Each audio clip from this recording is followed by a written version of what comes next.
pride, history, heritage, you can find it all in Ecuador.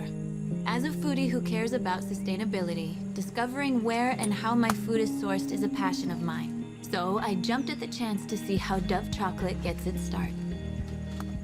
And among the world's sources of cocoa, Ecuador has been at the forefront for centuries. Ecuadorian cocoa is one of a kind, ranging in flavor from fruity to nutty to chocolate forward, but it's the extremely rare floral notes that really set it apart. Look closer, and you'll find that family-run farms are at the heart of it all. Ya llevo ya más de 40 años en esta finca. Herencia de mi padre y Claro, digamos, cada productor cosecha con su familia. Cocoa is their past, present, and future. So sustainability means everything. How they grow their beans, how they harvest their beans. The growers here are constantly looking for ways to improve cocoa farming, just like Dove. And it's farms like this that help us in our mission to use 100% certified cocoa by 2020. Nuestros hijos, ellos van a tomar desde luego la misma forma de trabajo de nuestro. Esa ha sido nuestra satisfacción gracias al producto que hemos cultivado. For Dove, it's about the beans and a belief that it takes people and a passion to make cocoa so perfect. It's what makes Dove a pleasure with purpose. Hi, Minka. Welcome. Thank you for being here. We're so excited to talk chocolate. It's one of my favorite things. Is it one of your favorite things? Is that why you got involved? Absolutely. It was an easy thing to get involved with, yes. So that was a very cool video. So you went to Ecuador to shoot sort of a behind-the-scenes look, right, at sourcing of chocolate and where Dove actually gets their cocoa from. Yeah. It was an amazing experience, and I was fascinated by the fact of how hands-on all the steps actually are, and seeing the farmers go through all those steps. I mean, from harvesting to drying to fermenting, all of it, each step is by hand, and that's how you know they're using the highest quality cocoa beans. And just getting to spend time with these farmers and hearing their stories and seeing the result of how Dove Chocolate is empowering these farmers, it was a really heartwarming experience. Yeah, so how did you get involved in this campaign and get involved with Dove to begin with? They invited me, and I learned that they are the first company to make a pledge to use 100% certified cocoa by 2020. And what that means is that they're working with these individual farmers to increase their wages by providing them with access to better farming things and fertilizer and training, which means they get to put that income back into their families, and that means that they have access to healthcare and education, and that was what really touched me and got me excited to help be a voice for them. Yeah, and it's similar to like the fair trade coffee and things like Hugh Jackman's doing with his company, where you kind of go and you find exactly where your beans are coming from, where your cocoa is coming from. Is that important to you? Because I know you're a chef as well. So. I'm not a chef by any means. I'm a cook. It's very different. I have too much respect for chefs to claim that title. But going to school, you learn how important it is to know where your food is coming from and how important it is that it's sourced responsibly. So that's why it was so easy to jump on board with this company, because they share that passion and they know how important that is. And I think consumers now are asking that more than ever, and we're all learning how important that is. And so it was an easy decision. Yeah. So as a cook, what kind of recipes do you do with chocolate and Dove chocolate? And can you share some of them with us? I recently learned how to make a chocolate souffle, which I think with Dove chocolate would make it the most silky and rich. I couldn't tell you the recipe offhand, Yeah. but Baking's hard. I know it's good. Baking science. is hard. Baking's my favorite. I just like how specific it is. It makes it easy. It's like coloring by numbers. I enjoy it. So you went to culinary school, correct? Correct. What was that experience like, and what kind of led you to, try something different? I had always loved cooking, and I have a lot of friends who are chefs and cooks, and I was sort of immersed in that whole world, and I just wanted to be better, and I wanted to feel more confident in the kitchen. And I started doing one-off classes, and then I just realized I wanted to do it all the way, and I made time, and I did it for 6 months, and it's the best thing I've ever done, and I want to do more. I just think it's a really practical hobby to have. So it was just for myself. Yeah. So, what would a normal, night during the week be for you if you're, planning a meal or you're having girlfriends over? What would be your go-to meal? Well, for my go-to meal for myself is pretty boring. I used to make big, beautiful meals for myself and treat, but that sort of goes away. I guess for me, my go-to would be just like salmon and vegetables to try and keep it healthy because I like to eat out a lot and I'm not as disciplined in a restaurant. But with my girlfriends, we have a cookbook club. And so once a month, we will pick a book and each make a recipe from that book so that we taste more recipes from that. Because when you have a cookbook, I don't know about you, but I'll probably make 1 or 2 things from that book more often than not. And so when you have a bunch of people together cooking from the same book, you get to taste more of it. And it's a good way to get together. That's fun. It's a big potluck. Yeah. And you're friends with a dear friend of ours, Mandy Moore, who's been killing it with This Is Us. Yeah. What are some of the things that you guys do as a group of friends in LA? Not only just cooking, but I'm sure you guys go hiking and things like that. Yeah. Yeah. Regular stuff. Regular Movies, hiking, eating. Fashion, because I know that you also work very closely with Fashionable, which is another company that kind of goes straight to the source where you can see where things are being made and talk a little bit about that passion. So I've been working with Fashionable since 2009, and we started in Ethiopia creating jobs for women who have overcome certain things in life. These women in particular are coming out of the sex industry, and so we give them the opportunity to make bags so that they can have their own business and now create income and sustainable income for themselves when we leave. And now we make apparel and shoes and jewelry, and the women who make those are in Peru and Mexico, and we just started working with women domestically in Nashville, and they make jewelry. And so we just want to be a transparent company also, so that if you care about the clothes that you're wearing, or you want to do shopping with a purpose and make sure you're creating jobs for women and empowering women, you can do that with us. Yeah, and did you travel to those countries and those places Yeah. to get, a behind the scenes look and get to know the women who are actually making the products? Absolutely. I've been to Ethiopia and Kenya and Peru. I spent a lot of time in Nashville. That's where our headquarters are. And I definitely spend time with these women and get to know them. And I'm there for the whole process. That's great. Yeah, what has it been like to be a part of, working with Dove and working with Fashionable, and what has that meant to you, and why did you get involved, and what's that, where do you find that passion to work with these great causes? I think when you experience loss or you have heartbreak, you find ways to fill that hole. And for me, being of service was the way. I lost my mom in 2008, and so I decided I needed to be of service. So it is more of a selfish thing for me than it is selfless. It makes me feel, it's how I feel my best. And so I feel like it's my duty. It's how I deserve to be in the business that I'm in, because I'm so lucky that I get to do what I do. So to balance that out, I have to be of service and use whatever platform that I have to let people know the beautiful work that Dove Chocolate is doing. And those are the sort of companies that I associate myself with.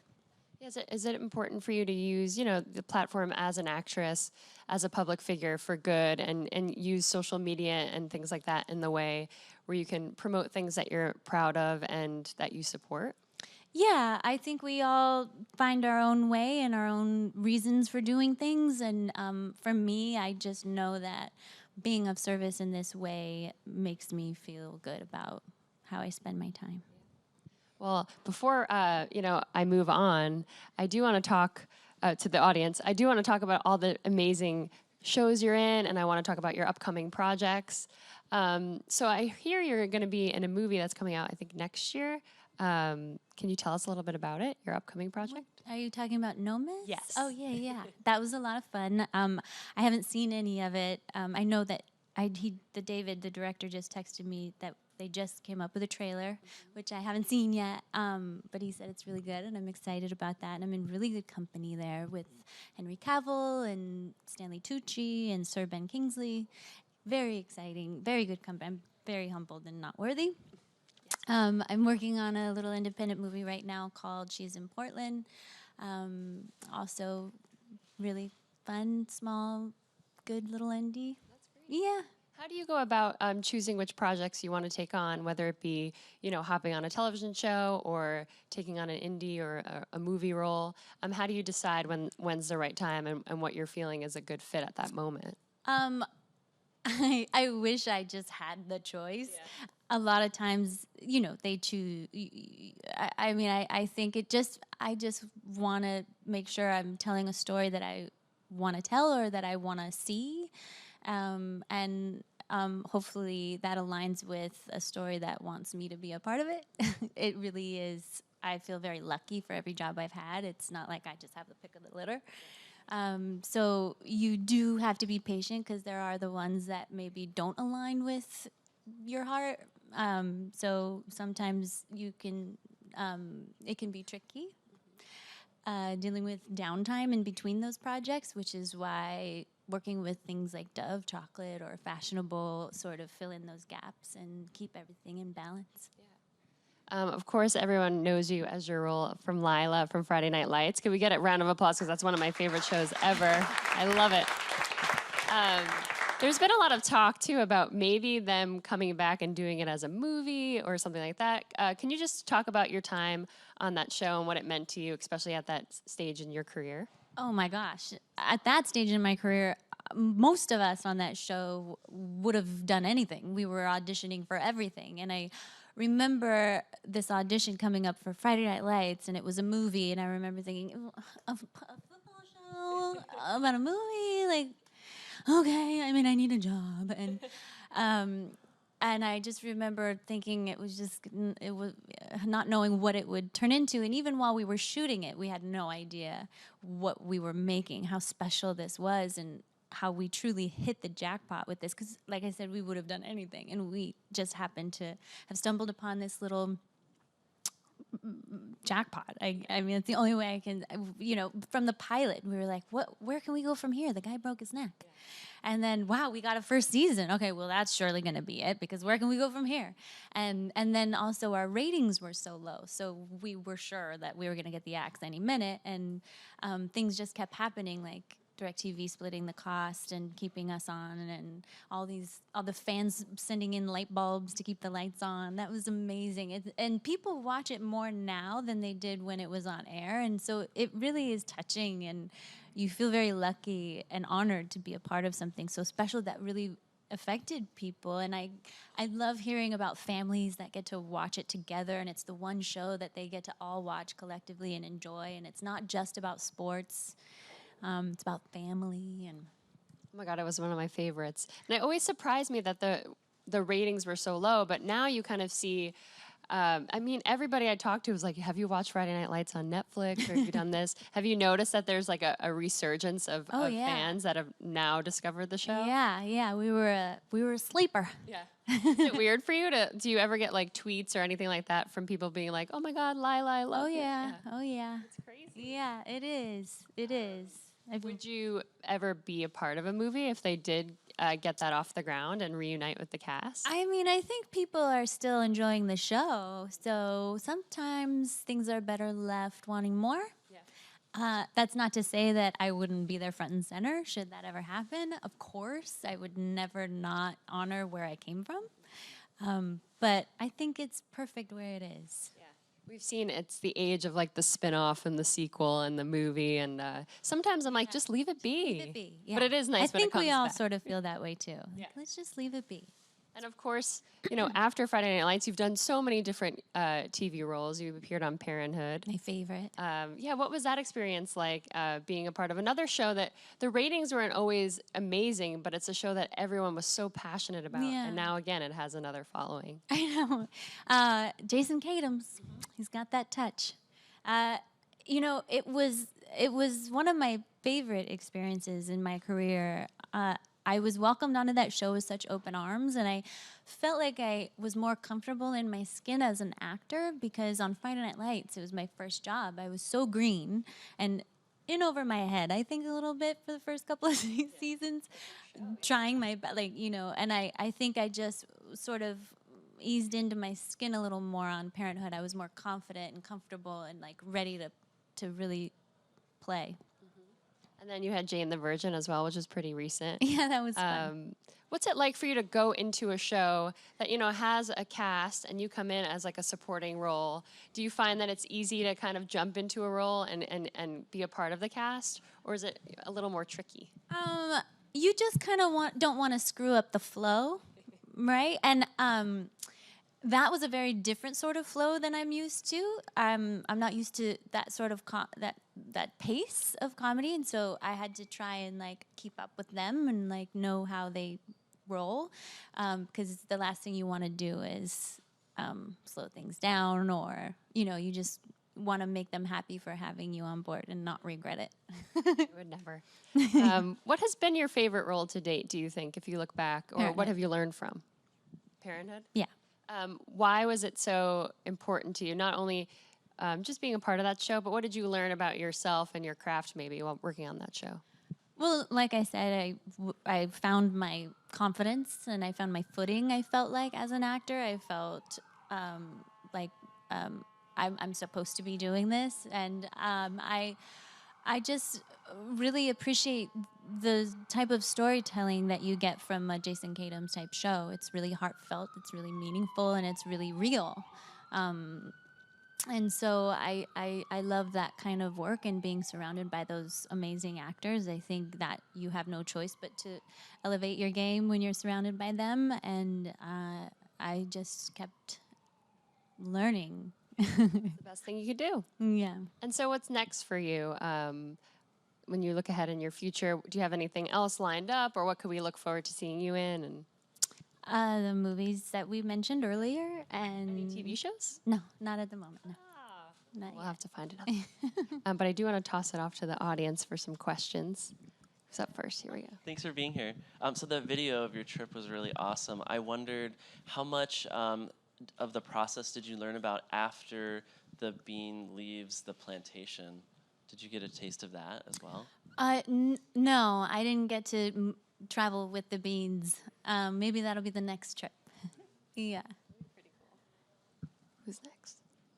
Hi, Minka. Hi. So I was just wondering, after getting to work with Dove, has it gotten you a chance to think about like where food comes from and, you know, like where you want to, you know, go shopping to find, you know, like good ways to eat? Yeah, I after going to school, you learn how important it is to know where your food comes from, and you know how important it is to eat organic, and how important it is to know where your food is sourced, and that's not easy stuff, and but it's worth the research. I mean, just learning how to identify organic food at the grocery store is so useful, because you go to certain grocery stores and you think everything here is organic, and that's just not the case. And like, there are stickers on the fruits and vegetables with numbers on them. For example, you can really quickly identify organic from not organic by looking at the numbers. And if it's 4 numbers and it starts with a 4, that's not organic. If it's 5 numbers and it starts with a 9, that's organic. So if you just look for the 4 and the 9, just know that the 9 with 5 numbers, that's organic. And that's been most helpful. And a lot of times you don't need to pick certain things. Not everything needs to be organic. Like if it has a heavy peel, you're not going to eat the peel, so it's okay if that's not organic, like an avocado. You don't have to waste extra money on an organic avocado, or things like that. So learning those things, I think, are really helpful. Where are some of the stores that you grocery shop in? Any of like do you go to Trader Joe's or do you go to Whole Foods or are there more, is go it to more all of like the farm above. markets? I really try to visit farmers markets on Wednesdays and Saturdays. I just think it's really important to support our farmers just because when you shop at a farmer's market, I'm gonna get this wrong, but it's something they'll get 90 cents to the dollar as opposed to when you shop at a grocery store, I think they get like 10 cents to the dollar. And I just think it's so important to be reinforcing and supporting our farmers. I think we have time for one more, right? Yep, here we go. Hi. So who's your inspiration for cooking and your inspiration for wanting to get involved in, projects like Dove? My inspiration for cooking would probably be my friend Gabi of What's Gabi Cooking. If you don't know, you should know. My favorite thing about her is she makes everything easy and approachable. Her recipes are also doable and quick. And I think she has a really great message when it comes to making cooking easy, and I appreciate that. And my inspiration for getting involved was their whole mission and how they're empowering farmers. I think the experience that I've had and the farmers I've gotten to know, I know how important it is to empower them, and we need them. And so the work that Dove Chocolate is doing for them got me front and center to do whatever they needed me to do. We appreciate you doing it and working with Dove, and we can't wait to see what you do next. And thank you so much for being here. It's Thank been you so so fun. much. Thank you guys for being here too.